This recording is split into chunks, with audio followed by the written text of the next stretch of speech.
Hey, we're back. Jason Vosberg, VosbergTechCenter.com. Alright, so here we go. We are back into it. We're going to call this phase 3.5. We're going to put in the power supply. Like I said, it's a 530 watt Raid Max power supply. Fan goes down if you got a fan on it. All power supplies are different, but basically fan down, easy peasy. So what we're going to do is we're going to put the power supply in. So we're going to take all the wires and put them in your hand, and we're going to put it in there. Now don't be afraid of what the heck you're doing. It's nothing that crazy, nothing that hard. And so it's going to slide right in there, just like so, and then it's going to come to the back of it. And I'll show you a picture of that here in just 1 second. So basically, this is how it's going to look, and it's going to go up to the back of the computer. Now you're going to have 4 little slots. Usually it's 4, sometimes it's a different configuration of it, but that's what it is. We're going to take our screws that came with the power supply,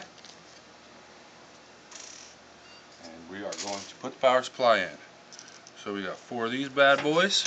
We're going to push it right in here to just line it up, just like that. You might, like you see what I'm doing, you might have to hold your hand in there to kind of boost it up a little bit to get the holes to line up exactly perfect.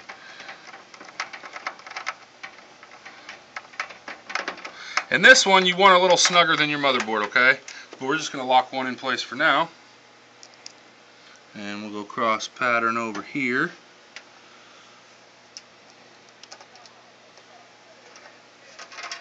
There you go. There we go. And then it'll start to snug up as you get them on. And so you do want this one fairly tight, but nothing to strip out a screw or nothing. These aren't going anywhere. 2. There's that one. And this one. Alright, next thing is we're going to hook up the peripherals, or the DVD, CD player, and the hard drive, and give the motherboard power. So let's give the motherboard power first. The first thing we're going to do is we're going to take the 24-pin power connector, and we're going to hook it into the motherboard just like we did when we posted it. Take the other wires and pull them out of your way. So clip's going to go to the clip on the outside, and we're going to shove it right in there just like so. You shouldn't have to hold the motherboard now at this point in time because you got it in with 8 different screws holding it in. So there's a 24-pin power supply. Now we need to hook up SATA power to, or SATA, SATA, whatever you want to say, to the DVD CD player. So basically what we're going to do is we're going to take in the power supply box, it comes with different connectors.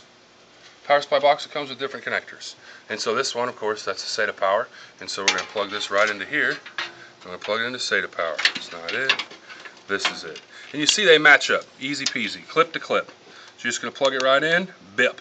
Now we have enough SATA power here to plug in its own wire for own power for own device. And so instead of running them and jumping them like this, I'm just going to plug them in. That way they each have their own power. And so we're going to take it. And it's only going to go in one way basically. And it just shoves in. And I got that one backwards. Then it just shoves in like so. Huh. Plugs right in there. I'm going to take another one right over here. Same type deal. And we're going to plug this one into the hard drive. So I'm going to take one of our existing plugs here, and it's going to go clip to clip just like before. Clip to clip. I'm going to take it and we're going to plug it into the hard drive. Just like this. Now we got a lot of excess wire rocking and rolling right now, but we're going to get rid of that here in a minute. We're going to bungee it all together and make it look nice. And so there is power. Now the hard drive, the motherboard, has power. Now remember we had that little power port over here at the motherboard? We're going to plug that in right now too.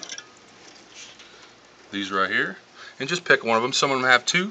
This one has 1. So we're going to plug it right into the motherboard just like that. Bip. So now that's plugged in. Now we're going to take our SATA cables from the motherboard to the devices. So you're going to see you have 2 ends on here, okay? One's bent, one is straight, okay? It doesn't really matter, okay? You can look it up online and you can get 100,000 different opinions. Cable's a cable, it's going to hook up the same way, doesn't matter. I'm going to choose to put the bent end into the devices. That way I don't stretch a wire across my motherboard. And so basically you take the SATA end and you plug it in. Now these are going to be labeled SATA 1, 2, 3, 4, 5, and 6. It doesn't matter which one you have, okay? It doesn't matter. It's going to recognize no matter what you do, okay? No matter what. We like to choose number 1, okay? But it doesn't really matter. Honestly, it doesn't. So we're going to look through here, and it's going to say SATA 1, SATA 2, SATA 3, SATA 4, 5, and 6. We're going to plug it into the number 1 port right here. Bip. plugs in. We're going to take this and we're going to plug the hard drive into number 1. And so the other power connector goes right here.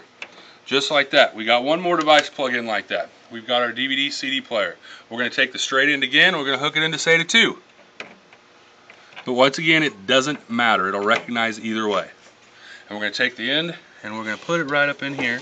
You can get in here and we're going to stick it right into power. Bip.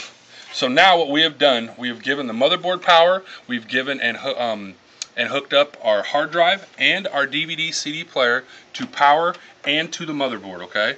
So right now you're going to have a bunch of excess wires just all rumbling over. Basically what you're going to want to do, and we'll do it once we hook up the other wires to the motherboard, is you're going to grab all the wires and you're going to put them together and we're going to bunch them up and get them out of the way. But this is the rest of phase 3 right here. Phase 4, we're going to hook up the excess or the extra wires from the case to the motherboard. And this is where it gets a little tricky for some people who aren't familiar with it. So we'll be back.